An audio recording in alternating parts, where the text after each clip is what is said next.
video 1 of the Centennial Committee interviews. This is Marj McLean. It's November 26th, 2024. And with us is Jaye Van Dyne, Chairman of the Centennial Committee, and Beebe, one of the committee's co-chairman. Okay. Thank you. You were welcome. Okay. There we go. Mrs. McLean. Good afternoon, Mrs. McLean. Thank you. Good afternoon, Jay. Can you give us your full name, please? It's Marjorie Dean McLean. And where and when were you born? I was born here in Erie in June 5th, 1926. Okay, and since you weren't born in Lawrence Park, when did you move to Lawrence Park and why did you move to Lawrence Park? Well, after I was married to Lynn McLean in June 18th, 1948, we lived at 7th and Reed, which at that time, because it was just after the World War II, housing was very hard to find, so we were lucky to get a flat at 7th and Reed. But after 7 years there, I wanted to be out farther, and Lynn had found that they were selling lots out at Crotty Drive on Lawrence Park. So even though I thought that was a long way out from Erie, I guessed it would be okay. So we moved to Lawrence Park in 1955. Okay, so are you still living in that house that you built in 1955? Yes, we are. We're still living there. We raised a family of 5 children, and I'm still there, although by myself now. You say you had 5 children. Yes. Are they still in Lawrence Park? Some of them are. Well, Linda has moved to Harbor Creek. She was the oldest. Bill still lives in Lawrence Park. Carol and Sue still live in Lawrence Park, and Scott lives in Harbor Creek. So they're all pretty close by. Okay. In many of these interviews, we're going to ask people, and they've graduated from Iroquois or Lawrence Park schools. Knowing that you grew up in the city, you didn't attend Lawrence Park schools, but what school did you graduate from, and did you go on to college? I graduated from East High in 1943. I worked for a year, and then I went to Mercyhurst College on a scholarship, a musical scholarship. I played for the glee, for their, I guess it was a glee club at Mercyhurst. So, and that's how I finished up with a business degree and business education from Mercyhurst with a minor in Spanish. Okay, and you had mentioned earlier that you had 5 children, and do you have any grandchildren or great-grandchildren, and do they live in Lawrence Park? Or I have 10 grandchildren and 10 great-grandchildren, and some of them do live in Lawrence Park. Right offhand, I couldn't tell you how many, but quite a few of them still live here in Lawrence Park. And what did you and Lynn do to put food on the table?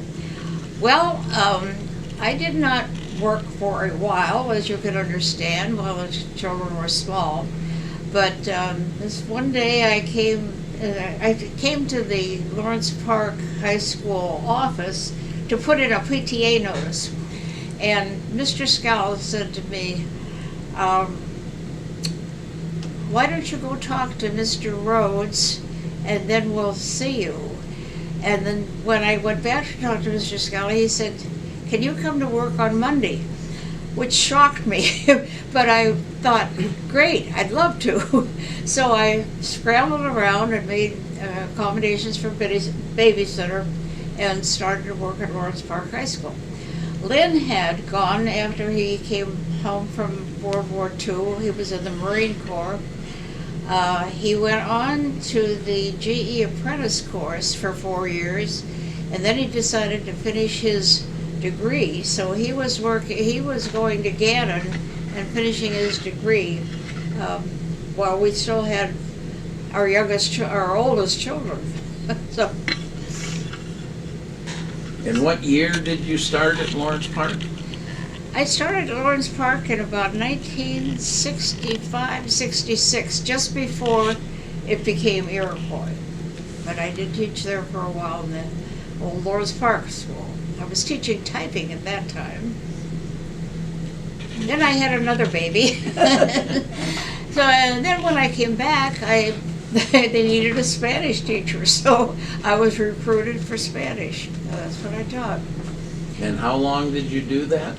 I did that for about 4 years maybe, and in the meantime I had gone back to school, got a master's in guidance, and so the next thing I knew I was doing guidance work and eventually became director of guidance.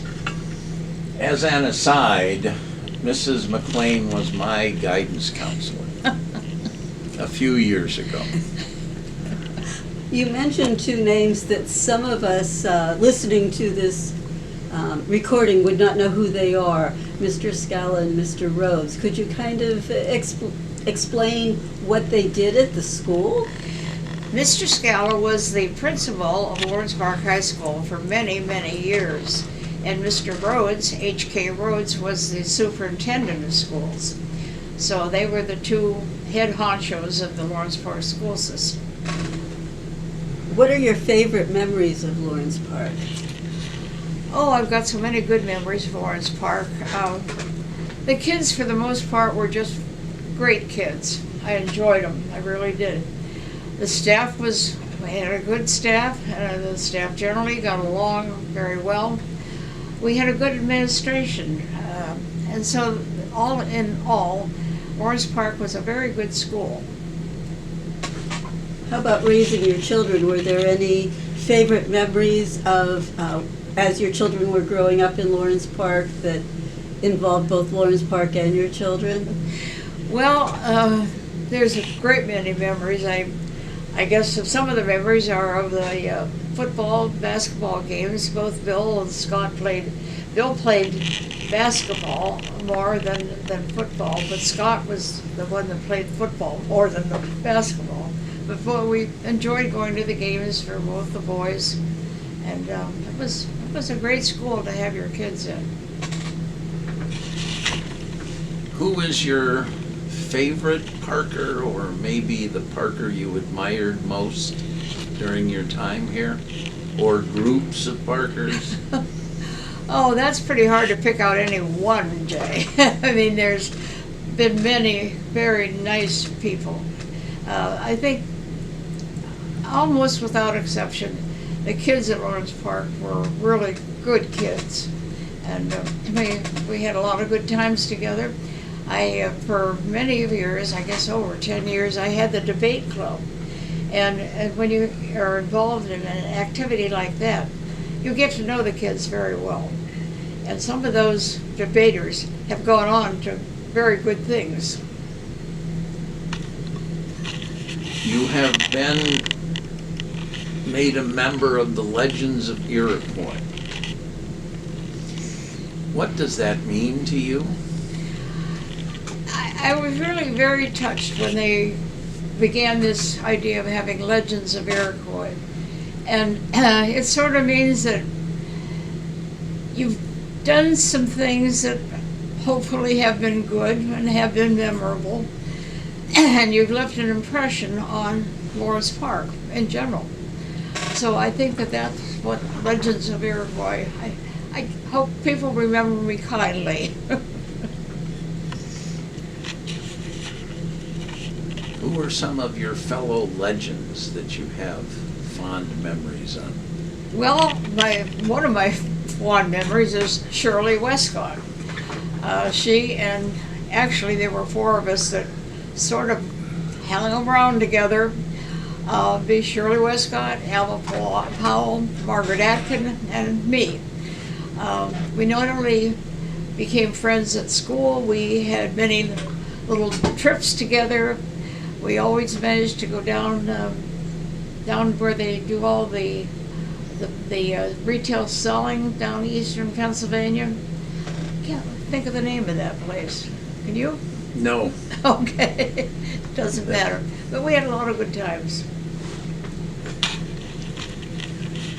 So if I were to say to you, Lawrence Park, what would come to mind as far as things in Lawrence Park, maybe people of Lawrence Park, you know, things like maybe does the golf course come to mind, or the schools, or, you know, what would you think of? You know, some people I say Lawrence Park to and they immediately think of Sudan's. What do you think of? Well, I can't say I immediately think of Sudan's. I think more, I guess I think more of the school system because I was involved in that for so many years.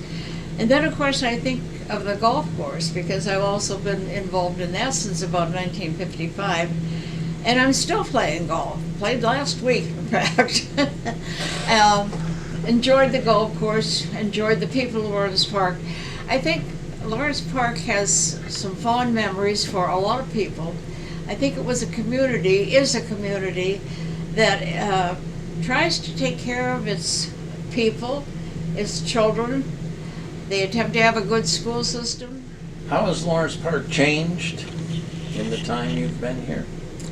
Well, what's amazing, I looked at a photo that was taken back, it must have been 1956 or 57, and behind our house there were no houses. Our house sort of sat alone for a while. There wasn't a house on either side of us. So I've seen a great deal of building going on in Lawrence Park, particularly in the area which is called Crotty Subdivision.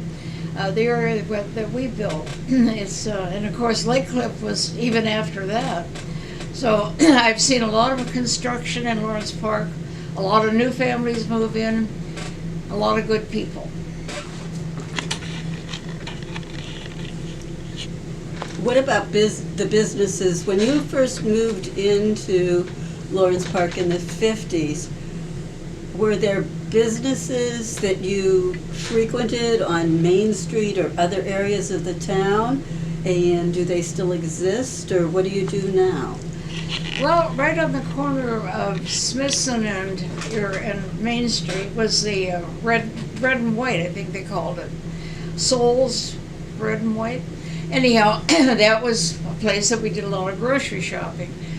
Of course, the place on the corner, which is a lot of corners, I realize, but where they, I don't want to say saloon. What is that? Irish Cousins? Irish Cousins, sure. How could I forget that? It was a place that we didn't frequent often, but we went there every once in a while. Sudan's back down on East Lake Road, on the corner of the Golf Course Road and East Lake Road. That was a place that we did go quite often. In fact, at one time, my oldest daughter worked at Sudan's. I think she washed dishes, but she did a good job. A lot of good places in Lawrence Park. You mentioned the GE apprentice program. What was the relationship from your side of the eyeballs between General Electric and Lawrence Park? Well, as I mentioned, my husband went through the GE apprentice course after he came home from the Marine Corps in World War II. The apprentice course was a 4-year course. It was very rigorous with not only work during the day in the different shops, and of course they moved the apprentices around to give them a full view of all of the things that went on at GE. But there was also a night school program. It was very rigorous. My friend Alma, who was Alma Brutchhead at the time, her father was the head of the apprentice program that ran during the evenings. So it was a pretty rigorous program, 8 hours a day in the shop, and then another 2 hours with some homework in the evening for these apprentices. But it was very worthwhile, and a lot of people, including my husband, got their start at GE through the apprentice program. Now, in those early years in the 50s and 60s, was GE a big influence in Lawrence Park, and were they a big help with the school district, do you know? Oh, I think GE and the school district sort of, you can't think of one without the other, because most of the school directors at that time were also members of the supervisors at GE. So you have a close connection between the Iroquois School District and the General Electric Company. There was a very good working relationship with the school district and the major company. Okay, I'm going to go in a little bit different direction here. My husband has often commented that Lawrence Park is bars and churches, and we haven't talked about your church, Marge. How instrumental or was your church part of your raising of your children and your life in Lawrence Park in those early years? And what church did you go to, or do you go to? My family had always been, they were from England, so it's not surprising that they had been Episcopalians. And we had belonged to the church at the Cathedral of St. Paul down in Center Erie. But after we moved to Lawrence Park, we joined St. Mary's Episcopal Church. It's a small church. It's right on the park, Elbow Tree Park, that is, and next to the Methodist Church. So Lawrence Park was very much churched. We had the Methodist, the Episcopal, the Lutheran, the Catholic, and some other churches, Presbyterian too. Anyhow, your question was about St. Mary's? St. Mary's, yes. St. Mary's had a very ongoing congregation. There were a great many people that had moved into Lawrence Park that were Episcopalians, or they had joined the Episcopal Church because it was a very friendly church. We had quite a good-sized youth group, as did the Methodists, and we just had a very nice church, very accommodating. We had dinners, we did mission work, we did a lot of good things. Unfortunately, like many other churches, the church membership has declined drastically. But we're still going. We're still opening the doors on Sunday.